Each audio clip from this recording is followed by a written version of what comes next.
Hey everyone, welcome back. Hope you guys are having a great Monday. We're back in the swing of things. Markets were obviously up today. Bitcoin was actually up, well, it was down and up and up and down, and it's down now right now. Miners were down for the most part also at the end of the day. They started out pretty good in the morning, being up. Almost some of them were up 10% or more, but then they finished out the day being down. So we'll take a look at that. We'll also take a look at Sphere 3D provided their production update for June, and then we also will take a look at Canaan. A lot of you have asked me questions in the comments about Canaan. What do I think of them? Things like that. So I thought we would do a video on them, just in general of my thoughts on Canaan and is it a worthy investment? Okay. So as always, you guys know the drill here. Not financial advice, for entertainment only. Please do your own research, and I'm invested in following coins and companies for full disclosure. And if you enjoy this type of content, hit the like button, subscribe, helps me out tremendously. And let's take a look at the markets here. What the markets did today. So the markets, like I said, were up today. S&P was up 0.39%. Dow Jones was up 0.22%. NASDAQ was up 0.93%. So a good day in the markets. Bitcoin, like I said, was, well, it was up today and then it was down today. If we look at the 1 hour chart here, we can see it here that, let me see here. No, you can kind of see where we started out Saturday, Sunday, Monday. Monday, we were up a little bit here, and then we were down, and then we bounced back up towards the end of the day here a little bit, and we're still down about 0.5% on the day as it is. We're at 30,096 right now. We are still obviously trading in this range. In this brackets here, we'll see where we continue to go. Let's take a look at the daily lines on it as well. And we are kind of battling with the 20-day moving average right now. We are a little bit below it right now. We'll see if we bounce above it, but we have been bouncing up above it for a while here. We'll see if that doesn't hold. If we come back down to the 50-day moving average as well, see if it's going to bounce off of that or not. If it's going to go below our range here, below our box. Like I said before, we do have the FOMC meeting happening here in in about a week or so on the 26th. That's going to be interesting because that usually leads to Bitcoin price coming down when we do have interest rate hikes coming up. So we'll see if Bitcoin reacts the same way at that point. Okay. And then as far as Ethereum was also down today. It's down 0.79% to 1,908 right now. And it is bouncing off of the 50-day. It didn't hold, obviously, at the 20-day, so it bounced off of it. But right now, it is above the 20-day moving average on it as it is. Okay, so that's those numbers. Let's take a look at, there we go. Take a look at the miners here. Let's see how the miners did today. Annie was down today, negative 1.7%. Argo was down 3.15%. Bit Digital was down 0.97%. BitDeer was up actually 1.86%. They're only one of the three miners were up actually today. Bitfarms was down 6.06%. Cypher was down 3.05%. CleanSpark was down 1.01%. You can see the wick here was up much higher, reached a high of $7.60 today, and then came down. Cores was down today again for the second time, down 8.5%, 8.05%. DigiHost was down 0.9%. DMG was down 0.25%. Greenidge was up today 6.28%. Hive was down 4.18%. Hut 8 was down 7.93%. Iris Energy was down 1.54%. Marathon was down 4.48%. Mawson was up 1.98%. Riot was down 3.35%. Soluna was down 3.85%. Stronghold was down 4.31%. TerraWolf was down 1.42% on the day. So, I mean, you can see these huge wicks here on a lot of these guys where they were in the morning up and then they fell throughout the rest of the day and kind of bounced up towards the end a little bit, just not finish out at the lows. Okay, let's take a look at the now cash rate really quick while we're at it.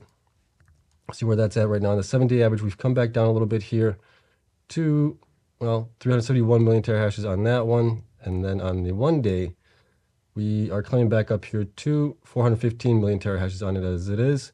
Our previous high was back here on July 7th, and we reached 448 million terahashes on that one.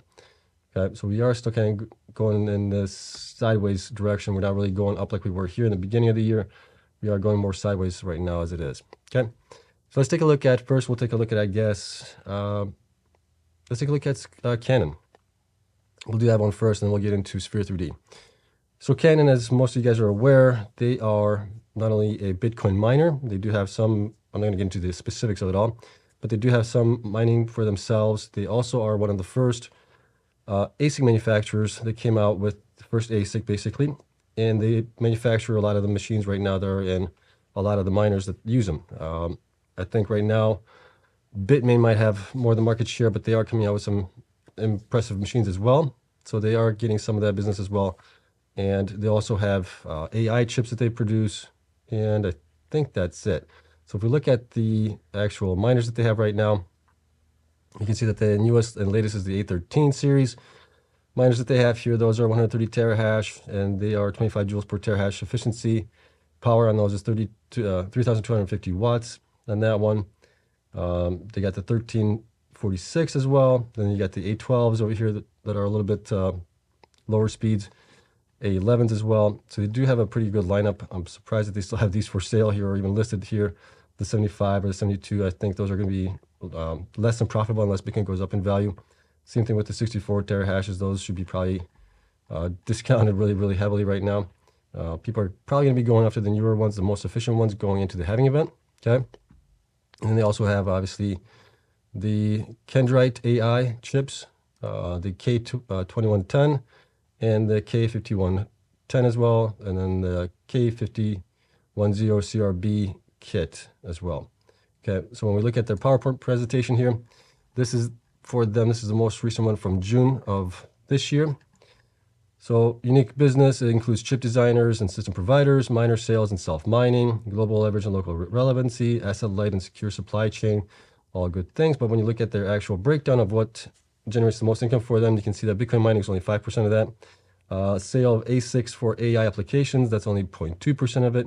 And then sale of Bitcoin mining machines accounted for 94.8%. So that's their biggest bread and butter there for them. Okay.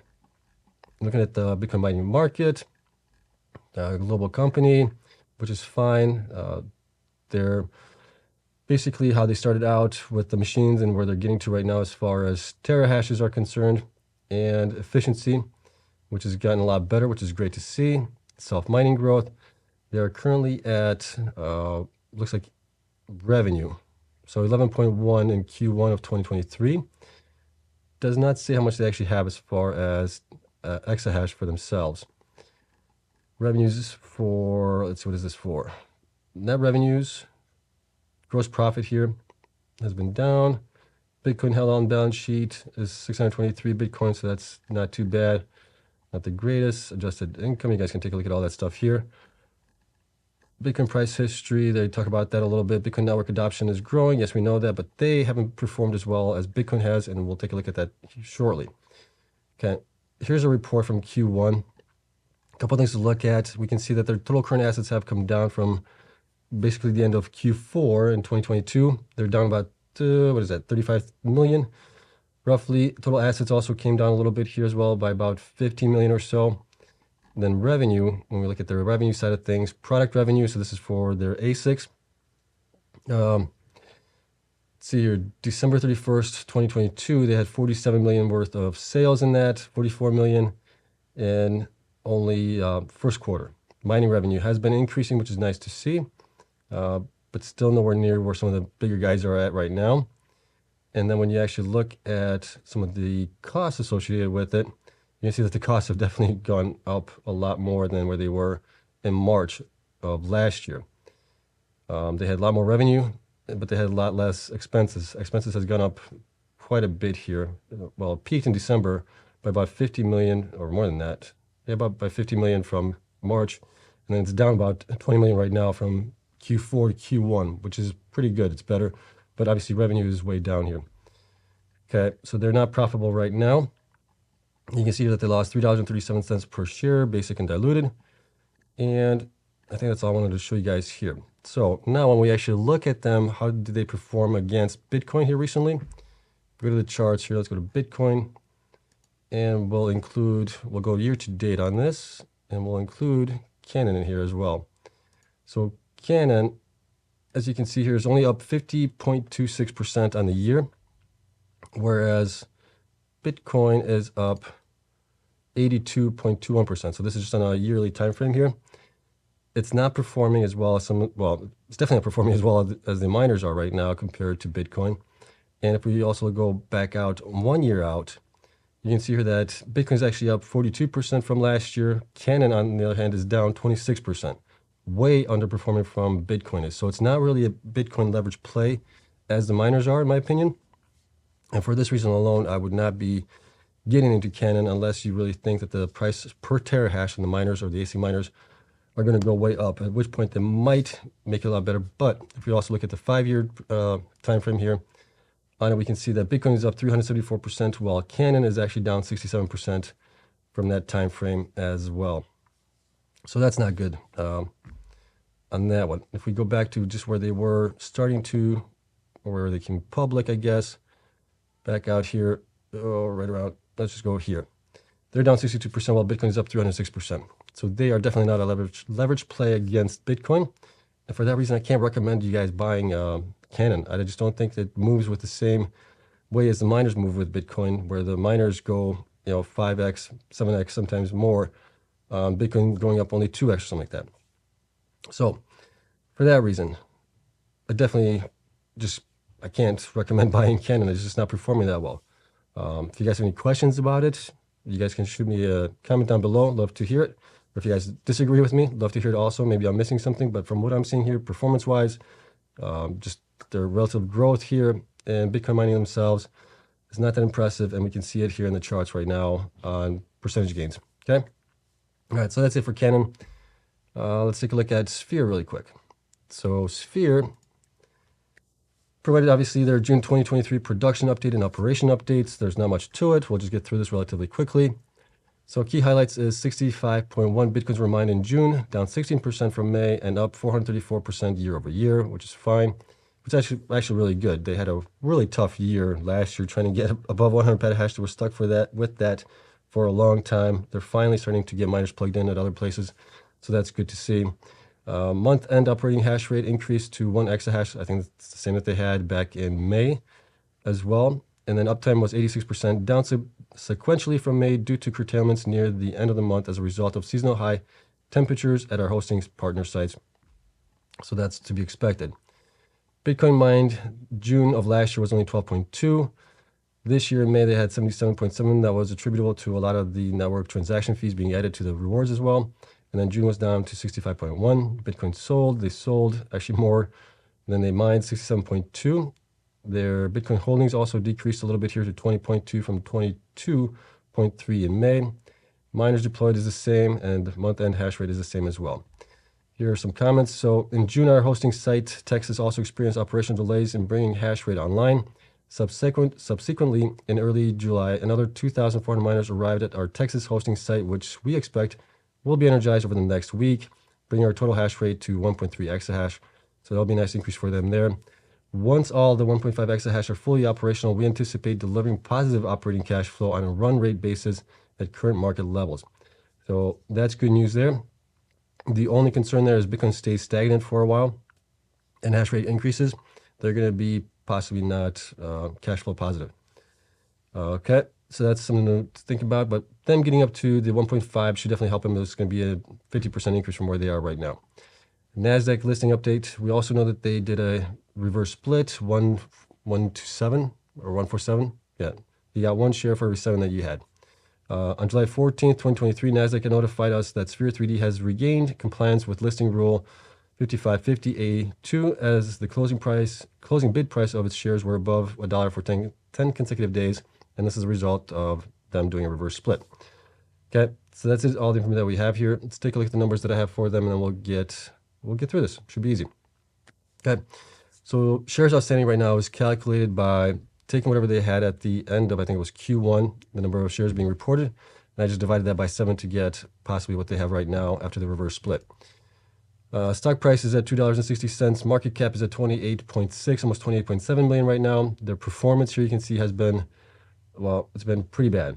For the 12 weeks, so 12 weeks ago, had you bought it, you'd be down 38%. 8 weeks ago, you'd be down 9.1%. 4 weeks ago, you'd be down 18%. And then just last week, they were down 15.65%. Okay, and that is mainly because of their performance with getting miners installed and everything else that they've been dealing with. That and lawsuits and everything else. Okay, BTC production here, we can see that they have been pretty stagnant basically last year, June through December, through November. Then they had a little bit of an increase there in December. And then they were stagnant from January to April in the 35 range. And then we had a nice increase here in May to 77. They also increased their hash rate at that time as well to 1 exahash. So that helped them out. Bar below here, you can see what the difference is month to month. BTC gained or lost, or yeah, lower on revenue. BTC HODL you can see that the HODL was increasing all the way through last year to 100, and then they sold quite a bit in January. They sold 122, and they've been selling ever since then. And a lot of the times they've been selling actually more than what they had mined. If we look at it here, let me see. Yeah, 41 in February. They had 35 mined. 28 was a little bit less in March, and then April was 40, so they sold more here. May they sold less, and in June now they sold more than they actually mined. Okay. BTC per exahash efficiency, I have them at 65 based on how many days we're actually operating in that month with the 1 exahash that they had. On that one, here's their hash rate. Like I said, they were pretty much stuck at 100 petahash through most of last year. Had a nice bump there in December, a smaller bump in January, and then they kept that the same through April. And they obviously had a nice bump in May as well, and kept that through June. BTC mined revenue, you can see the revenue here was very, very low through last year.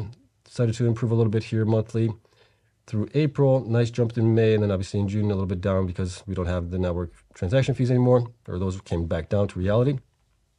And hash rate difference, you can see that they increased in December 265 petahash, January 68 petahash, and then in May they increased by 567 petahash, which was good to see. And then this is how much they've been selling it. And then here's the last 4 quarters revenue. Revenue does continue to go up, which is good to see. They bottomed in Q4 for the most part, and then it has been on the rise recently, which is good. Self-mining, this is operating costs. You guys can take a look at that. Cost to mine 1 Bitcoin is pretty high at that point. We'll see if it comes down for Q2. And going down to institutions, institutions did decrease a little bit here to 24 from 25. Shares also went down after the reverse split to 64.8 thousand. That's still 0.59% of the shares owned by institutions. We still don't have any buy ratings for them or any analyst ratings for them at all. So that's 0 across the board and the 0 price targets for them as is right now.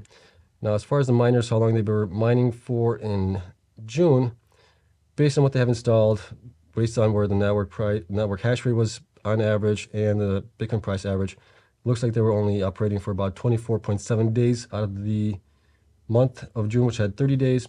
So they were definitely down in production on that month. And we didn't install, obviously, any miners. Based on all of that, if we look at their numbers here on top, if we use the last 3 quarters numbers plus the current quarter estimates, which is the 4.9, they're going to be a combined total of 8.9 million. 50% net income from that with a P of 5 because really there's not much growth left in them, another 50%, but it's still not a lot, getting up to the 1.5 exahash from the 1 exahash that they are at right now. I'm getting them to be about $2.03. And if we use the 75% net income with a P of 5, we're looking at $3.04. They're currently $2.60. I think they're fairly valued. I've also updated this spreadsheet here to automatically calculate if they're fairly valued, undervalued, or overvalued. If they are between these two price ranges here, they're fairly valued. If they're below it, they're undervalued. If they're above it, they're overvalued. Okay. So if we see here on Riot, you can see the Riot's, based on my accounts right now, is overvalued. But here's something that I'm toying with and working, trying to get this maybe done to all of these miners as well. Future estimates. I think some of these miners are being priced at future revenues. And the way I'm going to be doing this, and you guys can chime in here if you guys agree or disagree, or maybe there's a better way to do this, but I'm basically taking the current month, so this would be for the month of June, and multiplying it times 12. Now, there is a caveat to this because once we do have the halving event, that's going to be cut in half. So, like I said, I'm still trying to figure out a good way to do this where the revenue is going to get cut in half towards the, well, in about 9 months or so. But this is kind of looking forward-looking estimates. So if we look at that, that would be like about 21.6 million. If Bitcoin stays the same, hash rate stays the same, everything else, and they mine the same amount, we're looking at about 21.6 million, 50% net income from that. With a P of 5 still, we're looking at $4.91 to a 75% net income. With a P of 5, we're looking at $7.37. So that's kind of where they might be if you're looking at it future-wise. Okay, and then it's going to be the same thing if we look at Riot. Riot, obviously, as we look at them right now, they're showing that they're overvalued. I have them between $8.60 and $12.91 with a P of 20 based on the last 3 quarters and the current quarter that we were in, ended in June figures, and that's kind of what I got them with. But them being at $18.48, I think that's more being looked at with future potential revenue. So that's kind of what I'm trying to figure out, okay?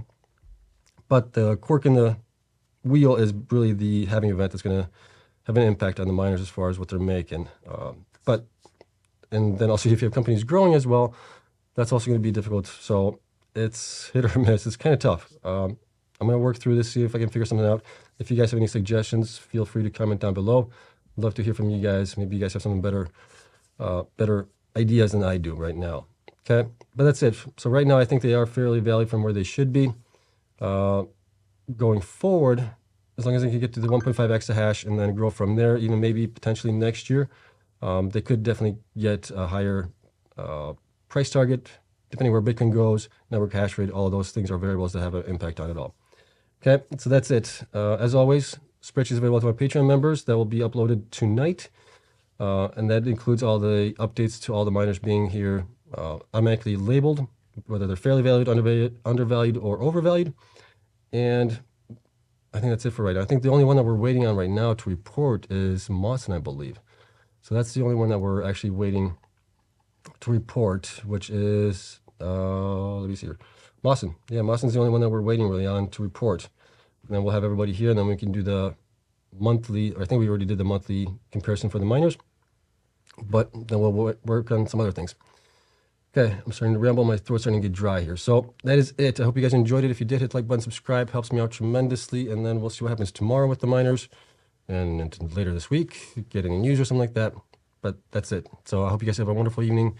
Thank you so much for watching. If you enjoyed it, hit the like button, subscribe. Helps me out. And I'll see you in the next one. Bye.